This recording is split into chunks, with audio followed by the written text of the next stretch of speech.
There are people who argue that there is no absolute right or wrong. Do you agree with that? I think what I'm hearing from you is that within the universe, that there is only purity.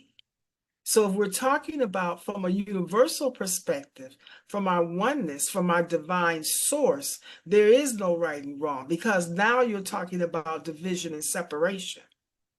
And in oneness, there is no division, there is no separation. There's only pure consciousness.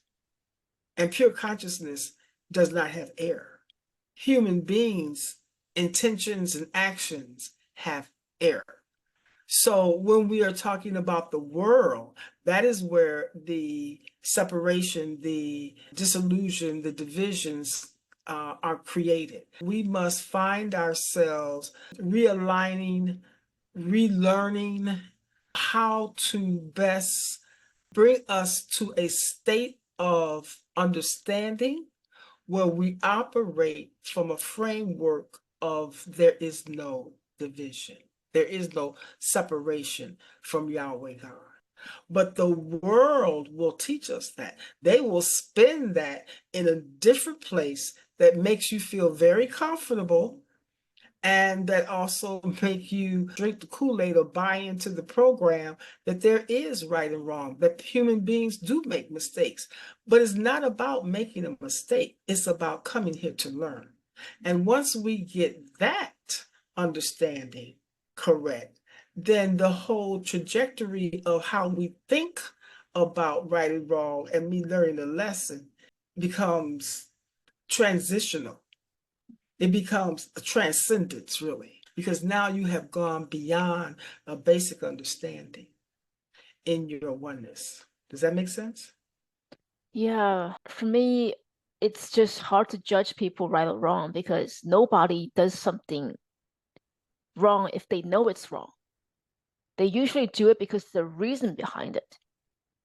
They're not having a higher understanding that something that they do or they think they feel creates disturbance or inharmonious frequencies in their life or other people's lives. But to have that kind of feeling, understanding, they have to raise to a higher vibration, then they will understand that. Again, but like you said, it's not about right or wrong, because if you just only think about right and wrong, then you put people in a box. But if you Right, focus on come here learning, then you allow yourself the room and allow other people the space and room to grow and to transcend. right. Because keep in mind, everybody is on a journey, and we are all here to discover Mm-hmm. and to find our path and to walk that path.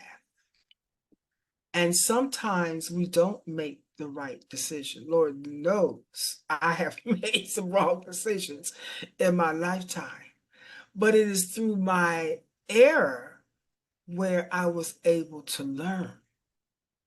Mm-hmm. So there's a place for it.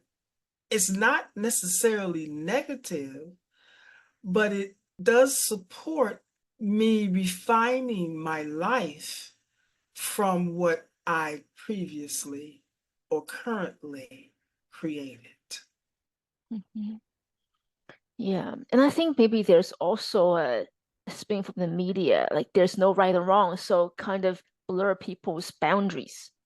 That can be part of the programming too. Because part of me do feel there is right or wrong. But like if you feel something is not right for you, then it's not right for you. Then it's important for you to listen to yourself and unpack all that. Well, let's look at it from a different perspective. Okay. Let's look at it from the perspective of not being right and wrong. But let's look at it from the perspective when you mentioned the person, if they're making a wrong choice or if they're right for you. Let's look at it from the perspective of do we match in our energy and our vibrational frequencies?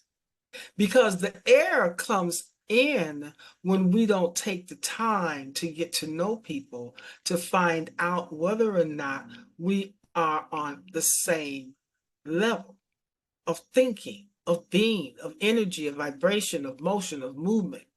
Are we at the same place? And if we're not, then we should not be engaging.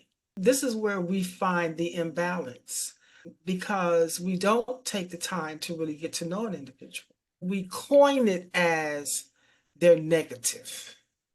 And maybe they're not negative. Maybe we're just not a great mental, physical, emotional match. Maybe they're not at the same understanding where I am.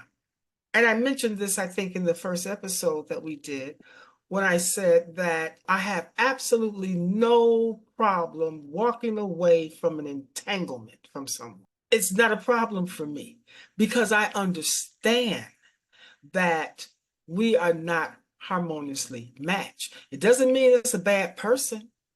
It's just that we think differently because I invested in myself. I did the work. Whereas the person I may be exchanging with may not have done the work. Mhm. So that is where our impatience come along in our life, and we don't spend the time to get to know someone. Then when we do get the time to spend, when we do start investing in getting to know this individual, and we find out, oh, we are not evenly yoked. We're not a match.